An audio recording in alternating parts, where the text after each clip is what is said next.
र अब छोरी आइस भेटघाट भयो, साह्रै खुसी लाग्यो। मेरो न्यास्रो पनि मेटियो। मलाई असाध्यै स्नेह गर्ने छोरी होस्, म पनि तँलाई असाध्यै माया गर्छु। मेरो मुटुभित्र सधैँ सम्झिरहन्छु। अब बाल्यकालदेखि नै मलाई माया गर्दै गर्दै अहिलेसम्म पनि तिमीले मलाई सम्झेको, स्नेह गरेको, हजुरबुवा भनेर मलाई सम्मान गरेको कहिल्यै बिर्सन्न। अब सात समुद्र पारी तिमी भए पनि, खोलाले डाँडाले दूरत्वले मान्छे टाढा भए पनि, मन वचन र कर्मले हामी नजिक हुन्छौँ। यद्यपि भूगोलले टाढा छौँ, तर स्नेह, माया, ममता र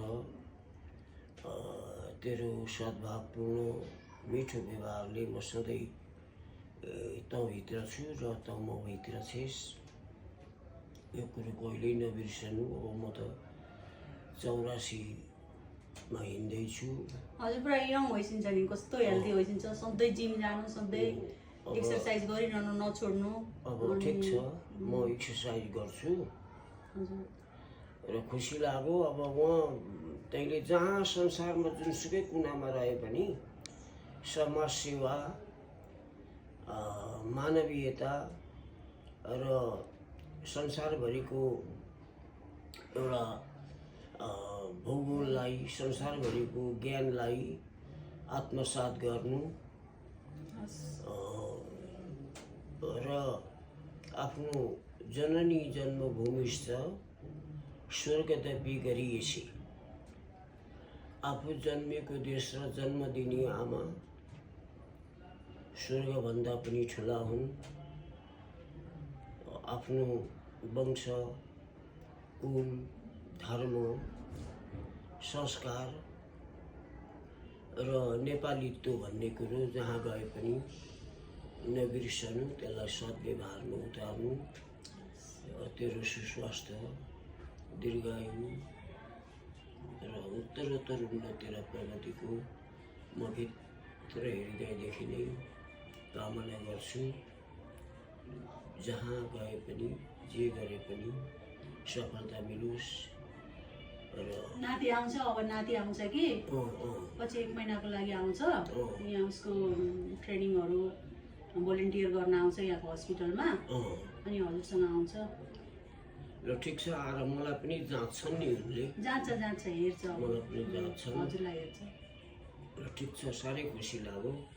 अब छाया विष्णु ज्वाइँ पनि आउनुहुन्छ, आइहाल्छिन्छ नि, अब जाँदै आउँदै गर्छिन्छ। तेरो श्रीमान बिमरी ज्वाइँलाई पनि मेरो शुभकामना छ। हजुरलाई एकदम प्यारो ज्वाइँ हो नि त। हो, र म खुसी छु। साह्रै सज्जन हुनुहुन्छ मेरो ज्वाइँ।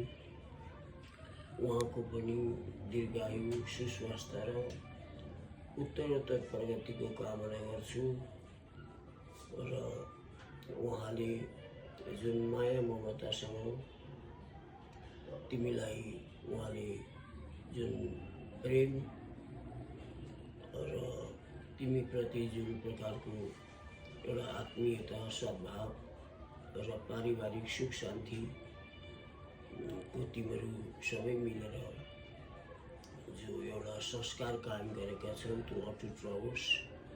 मेरी नातिनी, मेरा ज्वाइँ, सपरिवारको एकदमै अमरत्व प्राप्त होस्। सधैँ सम्झिरहन पाऊँ र सम्झिरहनु। सुन्छु न, हजुर एकदम हेल्दी होइसिन्छ क्या। यो एजसम्म हजुरलाई त्यस्तो रोगहरू केही पनि त आएको छैन, क्रोनिक डिजिजहरू केही पनि छैन कि? हजुर एकदम राम्रो हेल्दी खाइसिन्छ, अनि सबै कुरा ब्यालेन्समा छ। हजुर एकदम केयरफुल भएर अलिकति बिरामी भइसक्दा हस्पिटल जाने गरेर आफ्नो स्वास्थ्यलाई अलिकति राम्रो, हजुरलाई केही पनि हुँदैन, एकदम हेल्दी होइसिन्छ। I am very proud. मलाई एकदम प्राउड फिल हुन्छ हजुरदेखि चाहिँ। हजुरको हेल्थ हेर्दा हजुरको फेसहरू सबै कस्तो इनर्जेटिक होइसिन्छ क्या अहिले पनि। अनि yes, I am also happy meeting with you.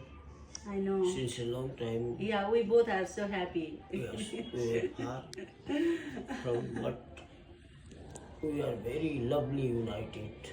I I know. thank you very much for. So हजुर अब अमेरिका जानुपर्छ नि पछि ठिक छ स्ट्रङ भएर बस्छु नि है स्थितिले समयले परिस्थितिले के भन्छ स्ट्रङ भएर बस्यो हेल्दी भएर बस्यो म अरू केही पनि चाहन्न हजुरको हेल्थ चाहिँ राम्रो होस् म त्यति मात्रै चाहन्छु अरू अरू बाँकी त छँदैछ हजुर अरू त हजुरले संसार हल्लाइसकेको छ आई एम सो ह्याप्पी ल ठिक छ अब नातिको बेलासम्म म स्वस्थ रहेँ भने तिमीहरूले अब सम्झ्यौ भने म आउँछु हामी लगिहाल्छु नि हजुरलाई हामी एउटा नातिको छ अब जानुपर्छ नि पछि नातिको बिहान धन्यवाद